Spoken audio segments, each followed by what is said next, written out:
Hello students, this is Dipali Pandey and you are watching me on your favorite channel अभ्यास institute. अभ्यास institute पर हम लोग cover कर रहे हैं क्लास 10 केमिस्ट्री का एक बहुत ही बढ़िया chapter metals and non metals. ये चैप्टर इसलिए भी इम्पॉर्टेंट है बच्चों क्योंकि ये चैप्टर हमें आगे पढ़ने वाली केमिस्ट्री के लिए तैयार कर रहा है। हम कुछ बेसिक सी रिएक्शंस के बारे में सीख रहे हैं और मैंने देखा है कि बच्चों में आमतौर पर फोबिया होता है केमिकल रिएक्शंस का।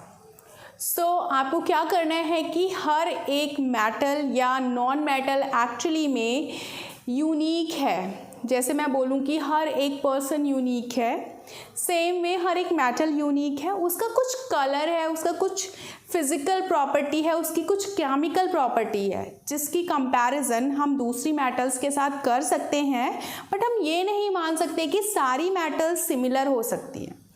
तो केमिस्ट्री में हमें उन्हीं चीज़ों के बारे में पढ़ना है। अगर आप अपने आप को फ्यूचर के लिए तैयार कर रहे हो तो इस चैप्टर को बहुत अच्छे से पढ़ो। एक चीज़ और, अगर आप पहली बार मेरे चैनल पर आए हो तो प्लीज़ मेरे चैनल को लाइक, सब्सक्राइब एंड शेयर ज़रूर कीजिए। और हाँ, अगर आपको कंटेंट पसंद आता है तो please keep on watching all the videos which I am uploading on my channel. शुरू करते हैं मेटल एंड नॉन मेटल के आज के लेक्चर पे। आज हम पढ़ने वाले हैं कि what happens when metal reacts with oxygen and non metal react with oxygen. तो सबसे पहले मैं आपको ये बताना चाहूँगी बच्चों कि ये जो प्रॉपर्टी है ये आती है केमिकल प्रॉपर्टीज़ में। देखो, दो टाइप की प्रॉपर्टीज़ होती हैं, एक फिज़िकल प्रॉपर्टी और एक केमिकल प्रॉपर्टीज़। अब फिज़िकल प्रॉपर्टीज़ का क्या मतलब होता है, जैसे आप कहीं गए, आप वहाँ पर लोगों से मिले, आपने किसी बंदे को दूर से देखा, उसके अपीयरेंस को देखा और उसको जज करना चाहा, तो वो प्रॉपर्टी हुई फिज़िकल प्रॉपर्टी। मैंने किसी मेटल को देखा और फिर मैंने उसकी जस्ट ऊपर ऊपर की प्रॉपर्टीज़ को देखा एंड वो प्रॉपर्टीज़ आएंगी किस कैटेगरी में, फिज़िकल प्रॉपर्टीज़ की कैटेगरी में। बट जब मैं उस बंदे से मिला या मिली और मैंने उस बंदे से केमिकली बॉन्डिंग की, मैंने उसको कुछ पास से जानना चाहा कि उसको क्या पसंद है, क्या नहीं पसंद है, ठीक है, वो किसके साथ रिएक्शन करना पसंद करता है, वो कैसे फ्रेंड्स बनाना पसंद करता है, उसका फैमिली में बिहेवियर कैसा है, अपने दोस्तों के साथ बिहेवियर कैसा है, रिलेटिव्स के साथ बिहेवियर कैसा है। वो सारी प्रॉपर्टीज़ आएंगी किसमें, केमिकल प्रॉपर्टीज़ में। ठीक है, फिज़िकल प्रॉपर्टीज़ पर एक वीडियो मैं ऑलरेडी अपलोड कर चुकी हूँ, you have to watch it और आपको वो वीडियो शेयर भी करना है। आज हम बात करेंगे केमिकल प्रॉपर्टीज़ के बारे में। मेटल एंड नॉन मेटल किस तरीके से ऑक्सीजन के साथ रिएक्शन करती हैं, किस तरीके का उनकी बॉन्डिंग है। हर किसी मेटल की बॉन्डिंग सेम नहीं है, जैसा कि मैं अभी पहले ही बता चुकी हूँ कि हर एक मेटल यूनिक है। ठीक है, तो एक चीज़ जो हम पढ़ेंगे सबसे पहले, क्योंकि आप लोग क्लास 10th में हो एंड आपको इतना आइडिया नहीं है, तो सबसे पहले आप ये पढ़ लो,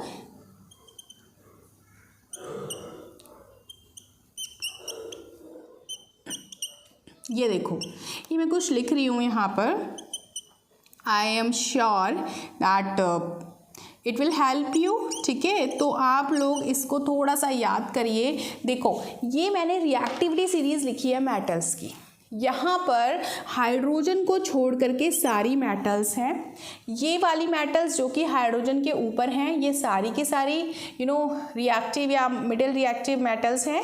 ये वाली जितनी भी हैं ये लो रिएक्टिव मेटल्स हैं और इसमें जो सबसे टॉप पर हैं वो सबसे ज़्यादा रिएक्टिव मेटल्स होती हैं। ये भी रिएक्टिव है, ये भी रिएक्टिव है, ये भी रिएक्टिव है। ये मॉडरेट रिएक्टिव मेटल्स हैं और ये सारी की सारी लो रिएक्टिव मेटल्स हैं। तो अब आप ऐसे समझो कि एक क्लास में अगर 30 स्टूडेंट्स हैं तो सारे के सारे 30 स्टूडेंट्स अपने इंटेलिजेंसी में या अपने एप्टीट्यूड में दे आर नॉट इक्वल। अगर कोई टीचर क्वेश्चन पूछता है कि बेटा इस चीज़ का आंसर बताओ, तो कोई भी बच्चा कोई बच्चा बहुत पहले हाथ खड़ा कर देता कि ma'am may I like this. कोई बच्चा टीचर जब पूछना चाहते कि अरे यार तुम तो बहुत बार बता चुके हो, now you will not reply me. अब तीसरे बच्चे या दूसरे बच्चे से जब पूछा जाता है उसको आता तो है बट वो बच्चा इतनी हिम्मत नहीं कर पाता कि वो अपने आप खड़ा होकर के आंसर दे। ठीक है, आर यू गेटिंग? तीसरे टाइप के बच्चे ऐसे होते हैं जो ना तो कम्युनिकेट करना चाहते हैं टीचर के साथ, ना ही उनको आंसर आता है। ठीक है, एंड दे शाय ऑल्सो। सो आप मैटर्स को भी इस तरीके से समझिए कि कुछ मैटर्स बहुत ज़्यादा रिएक्टिव हैं, they react violently, they are the volunteers. कुछ मेटल्स ऐसी हैं जिनको थोड़ा सा फोर्स करना पड़ता है, कुछ मेटल्स को बहुत ज़्यादा फोर्स करना पड़ता है, एंड कुछ मेटल्स को आप फोर्स करते भी रहो ना, वो बहुत डीट है, they will not listen to you, they will not react. अगर उनका मन नहीं है ना, so they will not react. समझ रहे हो ना? तो कैटेगरी समझो, आप अपनी क्लास से मेटल्स की कंपैरिजन करो। ठीक है, तो इनमें जो सबसे ज़्यादा रिएक्टिव मेटल्स हैं बच्चों, वो है पोटेशियम और सोडियम। लिथियम भी रिएक्टिव है, बट लिथियम क्योंकि आपके कोर्स में नहीं है, so will not read too much जो आपको कंफ्यूज कर दे। ठीक है, सो पोटेशियम एंड सोडियम ये बहुत ज़्यादा रिएक्टिव मेटल्स हैं। आप इसको रिएक्टिविटी सीरीज को याद कैसे कर सकते हो बच्चों? आप इसको याद करो, केदारनाथ का माली आलू जरा फीके पकाता है। CU हेजी AG AU है ना बेस्ट तरीका। मतलब आप इसे याद करो क्योंकि आपको इन मेटल्स को सीरीज में ही याद करना है। What is this? This is a decreasing order of their reactivity. जैसे हम नीचे नीचे जा रहे हैं ना, उनकी रिएक्टिविटी क्या हो रही है? डिक्रीज हो रही है। ठीक है, सो अगर मैं इन दोनों की कंपैरिजन करूँ तो ये ज़्यादा रिएक्टिव है, ये इससे कम है। अगर मैं इन दोनों की कंपैरिजन करूँ तो this is more reactive than magnesium. ठीक है, if somebody ask you that magnesium is more reactive और zinc is more reactive, so you have to say that magnesium is more reactive because in reactivity series magnesium is kept where?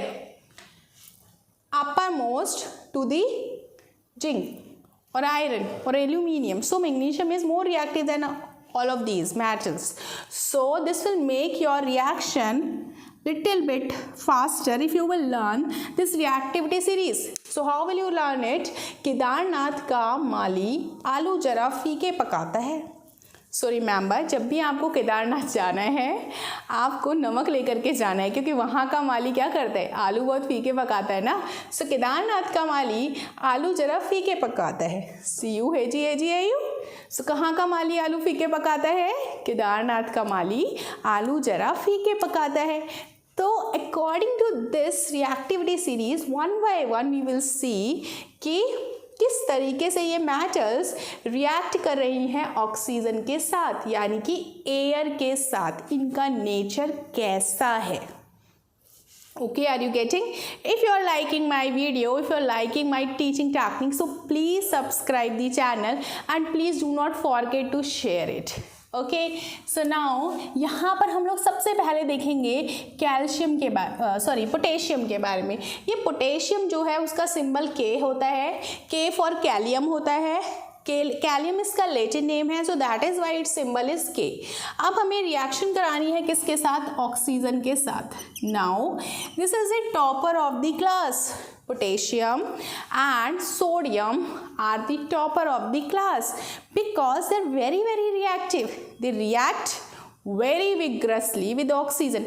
अगर आप उनको ना निकाल करके रख दोगे, like आपको सोडियम और पोटेशियम की प्रॉपर्टीज़ के बारे में नहीं पता है, टीचर आज क्यों बेटा काम लैब में आ जाओ मेरे साथ, सोडियम और पोटेशियम को निकालो। अब आपको पता ही नहीं है कि सोडियम और पोटेशियम भाई उनका नेचर क्या होता है। आपने क्या किया? डिब्बे से पोटेशियम और सोडियम को निकाल कर बाहर रख दिया। अब होगा क्या? सोडियम और पोटेशियम इतने ज़्यादा रिएक्टिव हैं कि उनका सरफेस बहुत शाइनी होता है, बट जैसे ही वो एयर के कॉन्टेक्ट में आते हैं they react with oxygen and they make metal oxide. Okay, so generally what happens, all metals when they react with oxygen they give metal oxide. ये चीज़ मुझे लिखनी पड़ेगी, so मैं पहले यही लिख देती हूँ कि what, so इसको लिखने से पहले मैं यहाँ पर ये लिखती हूँ कि metal plus oxygen gives out metal oxide, ठीक है। सबसे पहले हमें ये पढ़ना होगा। सो उसमें अगर हमने पोटेशियम को ऑक्सीजन की प्रेजेंस में बाहर रख दिया तो पोटेशियम जल्दी से जल्दी ऑक्सीजन के साथ रिएक्शन करेगा। इसका कलर, जो इसका सरफेस पे जो कलर होगा, जो शाइनी होगा, वो चेंज होने लगेगा। And then at room temperature पर ही पोटेशियम ऑक्सीजन के साथ रिएक्शन करके मेटल ऑक्साइड बनाएगा, मीन्स पोटेशियम ऑक्साइड बनाएगा एंड अपने आप का एग्जिस्टेंस ख़त्म कर लेगा, ठीक है। So this is very quick process. So ऐसी रिएक्शन ना हो, इसीलिए हम पोटेशियम को या सोडियम को कैरोसिन में डुबा के रखते हैं लैब में। Are you getting my point? Question बहुत बहुत इम्पॉर्टेंट। क्या है important question? That how do we keep sodium and potassium metal in lab? So we always keep them immersed under kerosene oil. Why so? Because they love oxygen. They react with oxygen at the room temperature. And what do they make? They make sodium oxide or potassium oxide. And this reaction is so vigorous because this is a type of combination reaction and lot of heat and light is produced. Okay. So now अगर मैं potassium की जगह sodium की reaction भी लिखूं तो वो reaction भी रूम टेम्परेचर पर हो जाएगी एंड सेम वे हमें मिलेगा क्या? Na2O। अब इसको बैलेंस कर लेते हैं एक चीज़ और कि भाई ये K2O फॉर्मूला क्यों बन रहा है, यहाँ पे KO क्यों नहीं बन रहा, KO2 नहीं बन रहा, NaO2 नहीं बन रहा। यार ये बच्चों की बहुत ज़्यादा समस्या रहती है कि बच्चे ना फॉर्मूले में कंफ्यूज हो जाते हैं। मेरा एक्सपीरियंस है, मैंने जितने बच्चों को पढ़ाया, I have personally notice that they have problem to learn formulas. सो आपको क्लास 9th में ना अच्छे से पढ़ना पड़ेगा। But even then if you have not done it, see potassium की बैलेंसी होती है +1 because it belongs to group 1 and oxygen की बैलेंसी होती है -2। ऑक्सीजन इसका एटॉमिक नंबर होता है 26, पोटेशियम का एटॉमिक नंबर होता है 19, सो इसका कॉन्फ़िगरेशन है 2881। अब ये पोटेशियम क्या कहता है, यार एक इलेक्ट्रॉन ले जाओ, कोई भी ले जाओ एक इलेक्ट्रॉन। ऑक्सीजन को चाहिए कितने इलेक्ट्रॉन? 2। अब ऑक्सीजन क्या करता है, because metals are electropositive in nature, metals electron को डोनेट करती हैं and oxygen because it is a non metal, so ये क्या करता है, इलेक्ट्रॉन्स को गेन करता है। सो पोटेशियम की बैलेंसी है +1 because 1 potassium can donate 1 electron only. Oxygen की बैलेंसी है -2 because oxygen can gain 2 electrons, ठीक है। अब मेरी रिक्वायरमेंट है कि मैं 2 बर्गर खा सकती हूँ, ठीक है। सो 2 बर्गर आएंगे ना मेरे पास, I have to order 2 burger. अब यार पोटेशियम की कैपेसिटी की वो एक ही बर्गर देगा, ठीक है। भाई बर्गर वाले के पास एक ही बर्गर है, तो मुझे क्या करना होगा, मुझे दूसरे स्टॉल पर भी जाना होगा ना दूसरा बर्गर लेने के लिए। सो सेम वे ऑक्सीजन है भाई, उसको 2 पोटेशियम चाहिए, ठीक है। So that is why formula क्या बनेगा, ये 2 इधर आ जाएगा और ये ऑक्सीजन इधर आ जाएगा, तो फॉर्मूला बनेगा K2O। एंड सेम वे होता है सोडियम के साथ, उसका फॉर्मूला Na2O क्यों बनता है, क्योंकि उसकी बैलेंसी भी +1 होती है। बच्चों ये बहुत ज़्यादा डिटेल में हम लोग आज की क्लास में नहीं पढ़ सकते, हमें क्लास 9th में अच्छे से स्टडी करना है ये सब चीज़ों के बारे में, ठीक है। नाउ इसको बैलेंस कर लेते हैं। ऑक्सीजन 2 है, ऑक्सीजन 1 है, तो क्या करें, 2 से मल्टीप्लाई कर देते हैं, 2 2 जा 4, सो 4 से यहाँ कर देते हैं। And in the same manner, बिल्कुल सेम, सोडियम और पोटेशियम की रिएक्शन ऑलमोस्ट सेम होती है ऑक्सीजन के साथ। दोनों ही मेटल्स को लैब में कैरोसिन में डिसॉल्व करके रखा जाता है, क्योंकि दोनों ही मेटल ऑक्सीजन के साथ सेल्फ खुद ही रिएक्शन करने लगती हैं और मेटल ऑक्साइड बनाने लगती हैं, ठीक है। एक चीज़ हम देख लेते हैं, I have already written this. जब सोडियम रिएक्शन करता है किसके साथ, ऑक्सीजन के साथ, तो फ्लेम का कलर होता है गोल्डन येलो। इसकी रिएक्टिविटी हाईएस्ट है बच्चों। हाईएस्ट क्यों है, क्योंकि मैंने बताया it is a self reaction. And जो फ्लेम निकलती है जो प्रोडक्ट बन रहा है सोडियम ऑक्साइड या फिर पोटेशियम ऑक्साइड, उसका कलर जो होता है वो वाइट होता है and this is a basic oxide, वो हम अभी बाद में डिस्कस कर लेंगे। White is a basic oxide, ठीक है। नाउ नेक्स्ट मेटल में आ जाते हैं हम कैल्शियम। कैल्शियम इनसे थोड़ा कम रिएक्टिव है एंड कैल्शियम जो है सेल्फ रिएक्शन नहीं करती है, उसको थोड़ा सा हीट करना पड़ता है, but it is a reactive metal and it gives CaO, calcium oxide. ना यहाँ पे कैल्शियम में CaO क्यों बना? क्योंकि कैल्शियम का कॉन्फ़िगरेशन होता है 2a2, सो कैल्शियम के डोनेट 2 इलेक्ट्रॉन्स, इसलिए इसकी बैलेंसी होती है Ca+2। अब जब Ca+2 और ऑक्सीजन -2, 2 से 2 कैंसिल, ठीक है, +1 -1, तो क्या बनाते हैं? CaO। नाउ अंडरस्टूड कि फॉर्मूला कैल्शियम ऑक्साइड का CaO क्यों है। ओके जब कैल्शियम रिएक्ट करती है ऑक्सीजन के साथ तो वो प्रोडक्ट बनाती है कैल्शियम ऑक्साइड और उसका कलर होता है ग्रेइश वाइट। ये ऑक्साइड बेसिक ऑक्साइड है, फ्लेम निकलती है golden yellow and calcium highest नहीं है बट हाई है, इतना ज़्यादा हीट नहीं करना पड़ता बट थोड़ा सा हीट देने पर ही वो रिएक्शन करने लगती है। So calcium oxide is soluble in water. Magnesium की अगर हम बात करें तो magnesium when reacts with oxygen it has to be heated. So magnesium का रिबन आता है बच्चों, मैग्नीशियम ऑक्साइड बनता है जब मैग्नीशियम ऑक्सीजन के साथ रिएक्शन करता है। और आपको पता है जब मैग्नीशियम रिबन हम लैब में देखते हैं तो उसके सरफेस को ना हमें थोड़ा सैंड पेपर से क्लीन करना पड़ता है मैग्नीशियम को जलाने से पहले। सो ऐसा क्यों करना पड़ता है? क्योंकि मैग्नीशियम क्या करती है, जब हम उसको रखते हैं तो वो धीरे धीरे ऑक्सीजन से रिएक्शन करती है और अपने ऊपर एक लेयर बना लेती है मैग्नीशियम ऑक्साइड की, ठीक है। तो उस लेयर को हटाने के लिए हमें मैग्नीशियम का रिबन को जलाने से पहले उसको हल्का सा क्लीन करना पड़ता है। मैग्नीशियम ऑक्साइड जो प्रोडक्ट है वो वाइट है, ठीक है, बेसिक ऑक्साइड है और फ्लेम क्या होती है, जब उसको जलाते तो डेजलिंग वाइट लाइट देती है और this is also a high reactive metal. So जब ये जलती है तो क्या बनेगा? मैग्नीशियम ऑक्साइड बनेगा एंड मैग्नीशियम ऑक्साइड का कलर क्या होता है? वाइट होता है, ठीक है, एंड डेजलिंग वाइट फ्लेम के साथ ये जलेगा। ये रिएक्शन बैलेंस है? नहीं है। वही ऑक्सीजन 2 है, ऑक्सीजन 1 है, तो क्या करोगे? 2 से मल्टीप्लाई करोगे। अब कैल्शियम 2 हो गए ना तो 2 से हम इधर मल्टीप्लाई करेंगे ना, दिस रिएक्शन इज बैलेंस्ड। आते हैं अगली मेटल पर जो कि है एल्यूमिनियम। एल्यूमिनियम थोड़ा सा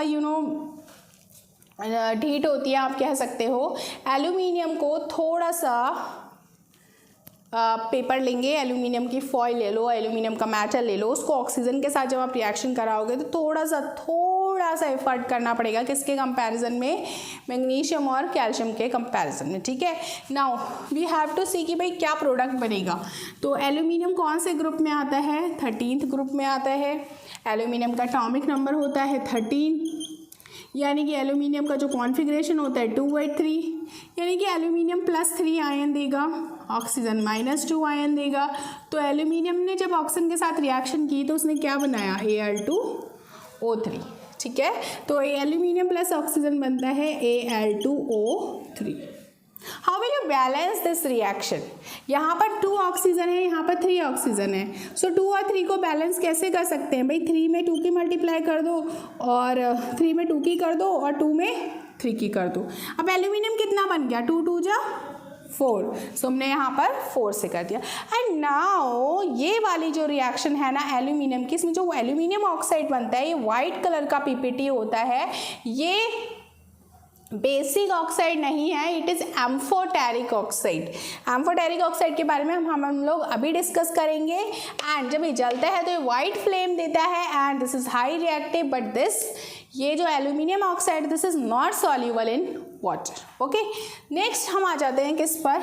जिंक पर। So zinc plus oxygen, zinc की वैलेंसी भी 2 है बच्चों, like calcium and magnesium. So zinc बनाएगा ZnO एंड ZnO एक एम्फोटेरिक ऑक्साइड है बच्चों। जिंक जो है, जिंक ऑक्साइड का कलर वाइट होता है, वाइट फ्लेम देता है एंड दिस इज इनसॉल्यूबल। ये दोनों इनसॉल्यूबल होते हैं। Okay, this is clear. Okay, next iron. ये ड्राई जो आयरन है ना, ये रिएक्शन नहीं करता ऑक्सीजन के साथ। इसको फोर्स करने के लिए, इसको थोड़ा सा एक्टिवेट करने के लिए हमें वाटर भी देना पड़ता है, मॉइस्चर देना पड़ता है, तभी आयरन ऑक्सीजन के साथ रिएक्शन करके बनाता है Fe3O4 dot XS2O। So this is what, इसका कलर होता है बच्चों रेडिश ब्राउन, ठीक है, this is reddish brown in colour. And यहाँ पर फ्लेम का कलर क्या होता है, जब ये जल रहा होता है तो फ्लेम का कलर क्या होता है बच्चों, no colour, and this is moderate. इसमें अगर हम आयरन फिलिंग्स को जलाएंगे in comparison to iron, so reaction very fast होगी, बट अगर हम आयरन ले लेंगे, सॉलिड आयरन लेंगे, तो रिएक्शन अच्छे से नहीं होगी। सो हमें यहाँ पे आयरन फिलिंग्स को ऑक्सीजन के साथ बर्न करना पड़ता है। ओके, नाउ कॉपर ले लेते हैं। कॉपर क्या करता है, ऑक्सीजन के साथ बहुत स्लोली रिएक्शन करता है। It is very less reactive, I have written it here, less reactive, you can see here also this is less reactive. And green with blue tip, मतलब फ्लेम का कलर है इसका green with blue tip. And जो copper oxide बनता है ना, वो बाहर बनता है सरफेस पर, और अगर हम अंदर देखें तो मतलब लाइक जो हमारा मेटल है उसके अंदर देखें तो Cu2O बनता है, ठीक है, ये याद रखना है। और ये जो कॉपर ऑक्साइड होता है इसका कलर क्या होता है, black, and this is a basic oxide. So यहाँ पर हमारी ये रिएक्शन हो गई किसकी, कॉपर की। सो इस तरीके से हमने ये जाना कि क्लास 10th में like when we have studied about few metals, common metals के बारे में हमने पढ़ा। कुछ मेटल्स को हमने यहाँ पे अवॉइड भी किया है, बट जो मेटल्स है वो ऑक्सीजन के साथ रिएक्शन करती हैं और वो बनाती हैं मेटल ऑक्साइड। बट सारी मेटल इक्वल अमाउंट में रिएक्शन नहीं कर पाती, कुछ बहुत जल्दी रिएक्शन करती हैं, कुछ धीरे धीरे रिएक्शन करती हैं। ये जो मेटल ऑक्साइड है इनका नेचर क्या होता है, इनका नेचर होता है बेसिक। अब आपसे अगर कोई क्वेश्चन पूछता है कि what is the nature of these metal oxides, so nature of these metal oxide is basic. आपको करना क्या है, लाइक आपने ले लिया K2O। अब जब अपने K2O को, because it is soluble in water, तो आपने इसको वाटर में घोला एंड आपका बन गया KOH, ठीक है, पोटेशियम हाइड्रोक्साइड बना बच्चों। यहाँ पर सेम वे आपने Na2O को लिया और आपने पानी में घोला, आपका बन गया NaOH, ठीक है। आपने CaO लिया, क्विकलाइन बोलते हैं, आपने इसको पानी में घोला, बन गया CaOH का होल ट्वाइस। आपने मैग्नीशियम ऑक्साइड लिया, आपने पानी में घोला, बन गया मैग्नीशियम हाइड्रोक्साइड, ठीक है। आपने ये तो घुलना है नहीं बच्चों, ये पानी में सॉल्यूबल नहीं है, ठीक है। तो ये जितने भी मेटल ऑक्साइड्स हैं, ये सारे के सारे मेटल ऑक्साइड्स का नेचर क्या होता है, दीज आर बेसिक ऑक्साइड्स। मतलब अगर आप इनमें रेड लिटमस पेपर को डुबोगे, ओके, रेड लिटमस पेपर को डुबोगे तो रेड लिटमस का कलर क्या हो जाएगा, ब्लू कलर हो जाएगा। सो रेड लिटमस को ब्लू कलर में चेंज कौन करता है, base. So these are basic in nature because they change red colour litmus paper to blue colour, है ना। अच्छा, सो केमिस्ट्री में बहुत सारे कलर्स देखने को मिलते हैं, हम बहुत सारे कलर्स के साथ डील कर रहे होते हैं, बट हमें थोड़ा सा इंटरेस्ट अपने अंदर डेवलप करना होता है, हमें चीज़ों को उनके नज़रिए से देखना होता है, ना कि अपने नज़रिए से, ठीक है। सो यहाँ पर बच्चों ये तो था थोड़ा introduction. Now let us talk about amphoteric oxide.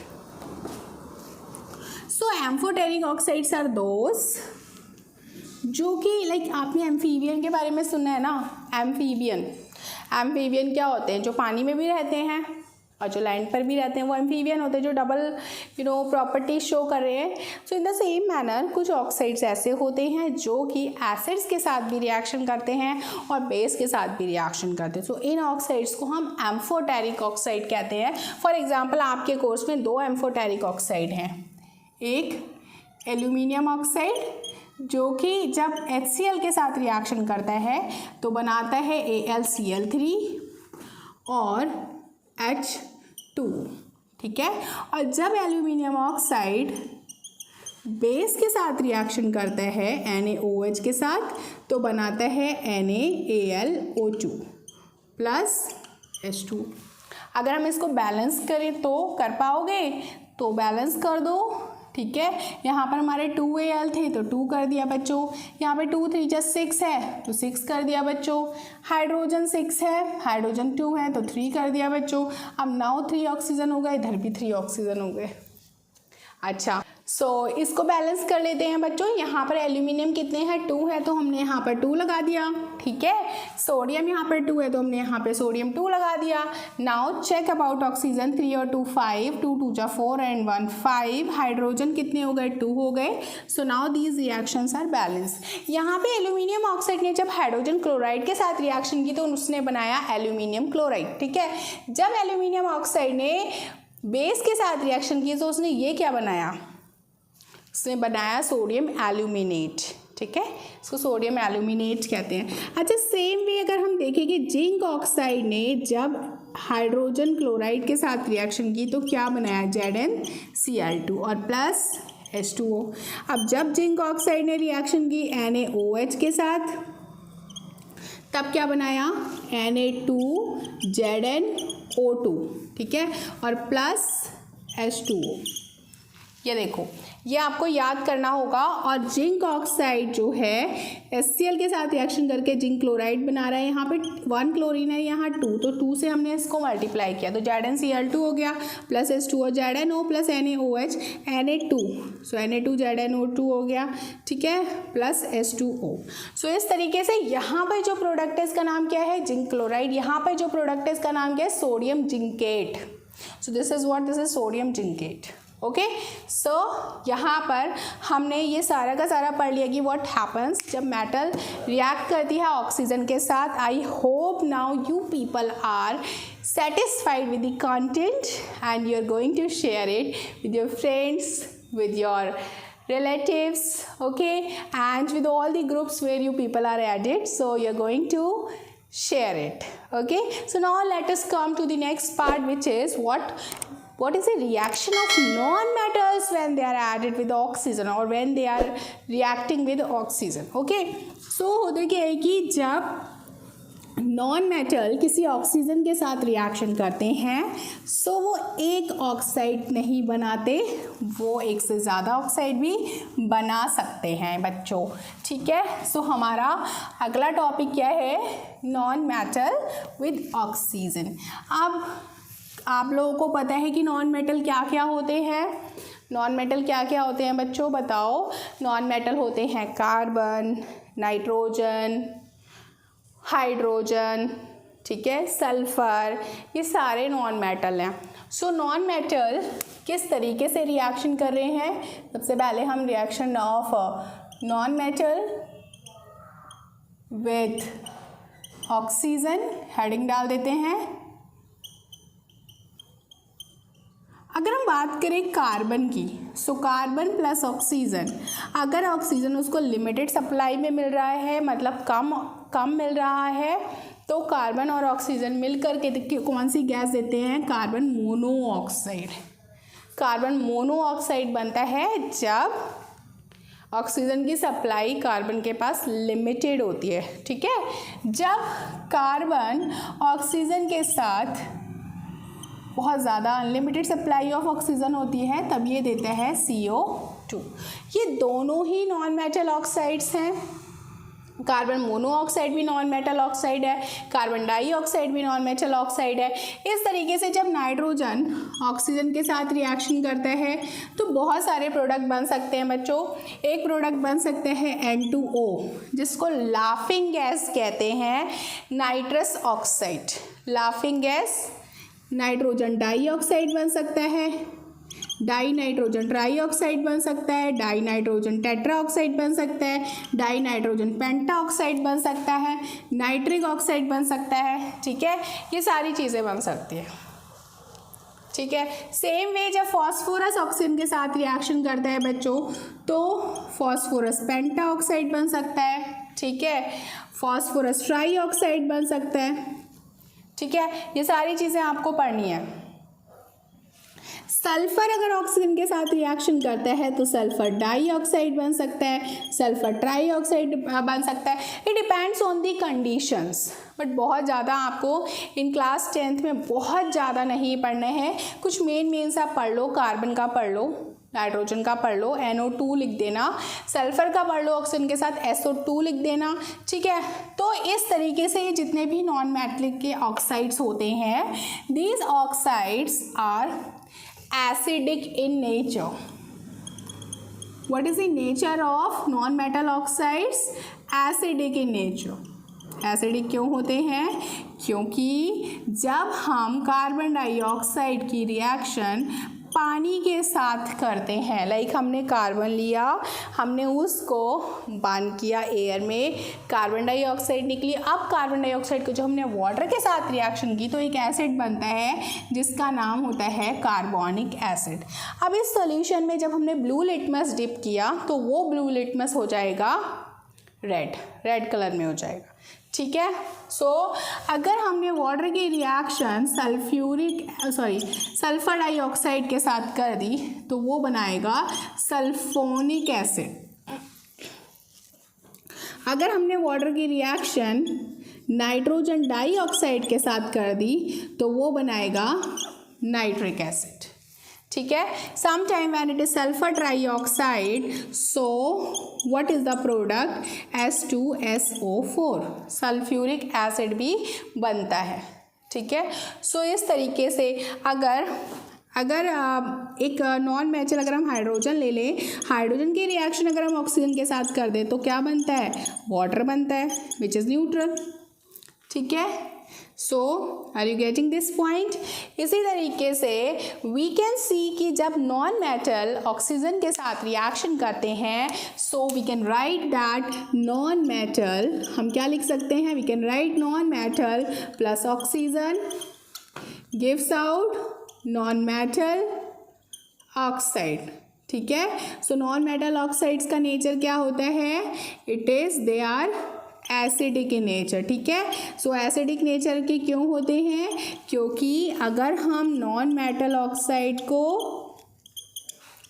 पानी में डिज़ोल्व करते हैं, वाटर में डिज़ोल्व करते हैं, तो वो क्या बनाते हैं? वो बनाते हैं एसिड्स। जैसे एक फैक्ट है यहाँ पर बच्चों, एक छोटी सी बात, जैसे हमारे कि आजकल पॉल्यूशन बढ़ता जा रहा है। अब पॉल्यूशन बढ़ने से क्या हो रहा है कि पॉइजनस गैसेस रिलीज़ हो रही हैं। ये सारी पॉइजनस गैसेस कैसे रिलीज़ हो रही हैं? ये रिलीज़ हो रही हैं किससे? पोल्यूशन से, ठीक है। अब जैसे वो पॉइजनस गैसेस हैं क्या क्या, जैसे CO2 हो गई, NO2 हो गई, ठीक है, CO हो गई, SO2 हो गई। ये सारी gases they are light weighted and they rise up, वो ऊपर उठती हैं, स्काई में जाती हैं। स्काई में क्या होता है? कुछ ना कुछ मॉइस्चर होता है, क्लाउड्स होते हैं, उनसे वो रिएक्शन करके एसिड्स बनाती हैं। और जब भी क्लाउड्स की डेंसिटी हाई हो जाती है तो वो एसिड की फॉर्म में नीचे आ जाती हैं। और मेनली ये होता कहाँ है? ये होता है उन एरियाज़ में जहाँ पर बहुत सारी इंडस्ट्रीज़ होती हैं, बहुत सारी फैक्ट्रीज़ होती हैं, and these factories keep on releasing these harmful gases. और आप कह सकते हो मेट्रो सिटीज़ में जहाँ पे बहुत ज़्यादा ट्रैफिक है, बहुत सारी गाड़ियाँ हैं, बहुत ज़्यादा पोल्यूशन हो रहा है। हमें ज़्यादा से ज़्यादा प्लांट लगाने चाहिए because they purify the air, okay. Carbon dioxide का वो यूज़ कर रहे हैं, ठीक है। They are the natural ACs, वो नेचुरल एसी हैं, ठीक है। Now this topic is clear to you. I hope मेरे बच्चों को ये टॉपिक बहुत अच्छे से क्लियर हो गया है कि जब मेटल और नॉन मेटल ऑक्सीजन के साथ रिएक्शन करती हैं, एक कौन सा नेचर शो करती है और दूसरी कौन सा नेचर शो करती है। और एक जो कि सेक्शन है, जो कि मेटल है, सेक्शन बी जो कि नॉन मेटल है। सेक्शन ए में बहुत सारी मेटल्स हैं and they all are not equally intelligent, they are not equally reactive. So how do they react with oxygen? And same way non metal जो कि सारी की सारी इक्वली क्या नहीं है, इंटेलिजेंट नहीं है, सो वो क्या करती है, वो डिफरेंट टाइप्स के ऑक्साइड बनाती है, एक से ज़्यादा नॉन मेटल ऑक्साइड्स बनाती है, और उन सब के नॉन मेटलिक ऑक्साइड्स क्या होते हैं, एसिडिक। सो थोड़ा सा एनसीईआरटी में रीडिंग भी कर लिया करो, ठीक है। आप सुनते हो, समझते हो, बहुत अच्छी बात है, आप नोट्स बना रहे हो, ये भी बहुत अच्छी बात है, लेकिन थोड़ा सा रीडिंग भी करो। Book reading is very important. Books को जब आप रीड करते हो ना, you should underline some hard words को अंडरलाइन करो और फिर उनके मीनिंग्स फाइंड करो। आप में रीडिंग अच्छी होगी, आपको थोड़ा लैंग्वेज का पता लगेगा और आपको माइन्यूट चीज़ें भी पता चलेंगी। So this was enough for today. मिलते हैं अगली वीडियो में, तब तक के लिए कीप शेयरिंग अभ्यास इंस्टीट्यूट एंड मिलते हैं अगली वीडियो में, तब तक के लिए टेक केयर, बाय बाय।